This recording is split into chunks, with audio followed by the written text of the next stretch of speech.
Steve, you know, education inflation on the one hand in our country is double digit. You talked about there is the whole government school where you can get extremely subsidized education, and then there are these high-end schools where the costs have just ballooned. But I'm sure even in this middle space that you are in, education inflation is a reality. And at some point, when the child is going to finish school and go to college, private colleges are even more expensive, leave alone going overseas. But the good thing is that today, when one looks at most of the topper lists across competitive exams, you see children from smaller towns and cities, from marginalized sections, economically marginalized sections, who seem to occupy top slots.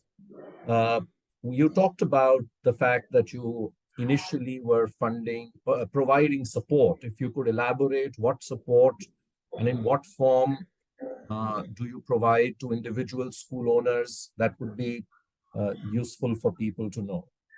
Yeah, absolutely. I'll speak first on the finance side.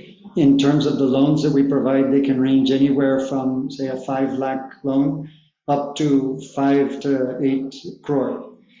Typically, these loans are used for expanding the infrastructure, but we don't require that or restrict it to that. Basically, anything that helps improve the quality of education or expand the capacity of the school, we're very happy to finance. So some people take loans to invest in improving, say, a science lab or the technology that they have at their schools, sometimes for purchasing buses, but oftentimes it's to expand a second floor on the school building, or maybe to acquire an adjacent plot if they're getting larger.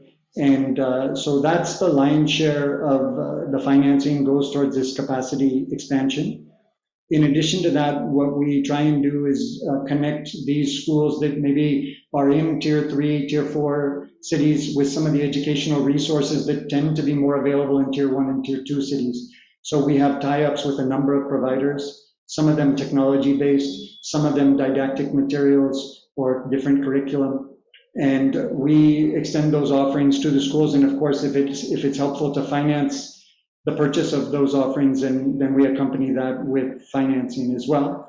And then we have our own in-house team of education specialists that tries to provide a certain amount of content and gyan to school owners and to teachers directly through webinars and different publications. For example, in COVID, we developed a whole series of printed materials. The schools that were technology enabled in COVID were able to switch to this digital remote modality. But the low fee schools that attended the lowest income families, those families wouldn't have had technology. So we created these unlocked school packets that the teachers were able to deliver home to the students so that they could have some stimulus and some ongoing activity. They could turn them in and get them marked up and carry on with some level of education throughout this huge, roughly 2-year period. So we try and accompany the finance with these types of interventions as well.